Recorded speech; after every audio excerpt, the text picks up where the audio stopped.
अस्सलामुअलैकुम दोस्तों, मेरा नाम है अली अब्बास और आप देख रहे हैं टॉप 10 उर्दू। दोस्तों, आज मैं आपको दुनिया के बड़े और ख़तरनाक खड्डों के बारे में बताने जा रहा हूँ जो आपके होश उड़ा देंगे। तजियाकार आज भी इसके पीछे छुपी सच्चाई को जानने में लगे हुए हैं, लेकिन आज तक वो इसमें कामयाब नहीं हो सके। तो चलिए दोस्तों, वीडियो शुरू करते हैं। दोस्तों, वीडियो शुरू करने से पहले अगर आपने हमारे चैनल को सब्सक्राइब नहीं किया तो अभी सब्सक्राइब करें, साथ घंटी को दबा के ऑल के ऑप्शन को सिलेक्ट कर लें। गट मिल सिटी सिंक होल। दोस्तों, 2007 में कोरिया के लोगों को एक ज़ोरदार धमाका सुनाई दिया, मगर लोगों को पता नहीं चल सका कि ये आवाज़ कहाँ से आ रही है। फिर जब शहर के बीचों बीच एक बहुत बड़ा खड्डा बन गया तो लोगों को पता चला कि आवाज़ कहाँ से आ रही थी। इतने बड़े खड्डे के बन जाने की वजह से बदकिस्मती से बहुत से लोगों की मौत हो गई और आसपास के कई घरों को खाली करवा दिया गया।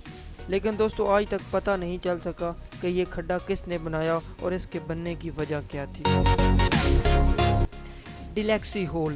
दोस्तों, अमरीकी शख्स के घर के पीछे वाली जगह में मौजूद ये खड्डा आज भी लोगों के लिए एक पहेली बना हुआ है। इस जगह के मालिक का कहना है कि ये दुनिया का सबसे गहरा खड्डा है, लेकिन साइंसदान आज भी इस गहराई को मापने के लिए कासिर हैं। यहाँ रहने वाले लोगों का कहना है कि इतना गहरा खड्डा खोदना इंसान के बस की बात नहीं, शायद ये किसी दूसरी मखलूक ने खोदा है।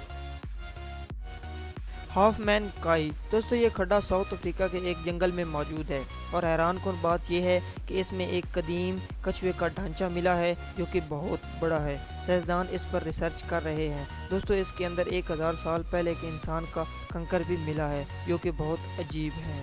Hole on moon. दोस्तों, ये खड्डा ज़मीन पर नहीं बल्कि ज़मीन से बहुत दूर चांद पर बना हुआ है, जिसकी तस्वीर साइंसदान ने एक सैटेलाइट के ज़रिए ली थी। दोस्तों, साइंसदान आज भी इस बात के बारे में सोच रहे हैं कि चांद पर आखिर इस कदर गहरा खड्डा बना तो बना कैसे, और ये बहुत ही अजीब है।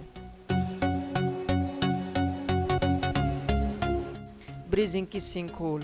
दोस्तों, ये रशिया का सबसे बड़ा सिंक होल है। दोस्तों, इसके होने का मकसद तो नहीं पता, लेकिन लोगों का कहना है कि शायद ये ज़मीन की हलचल की वजह से बना है और इसके बनाने का मकसद किसी को पता नहीं चल सका। दोस्तों, देखने से तो ये मालूम होता है कि शायद ये किसी ने बनाया है, लेकिन ये किसी ने नहीं बनाया बल्कि ये खुद ब खुद बना है।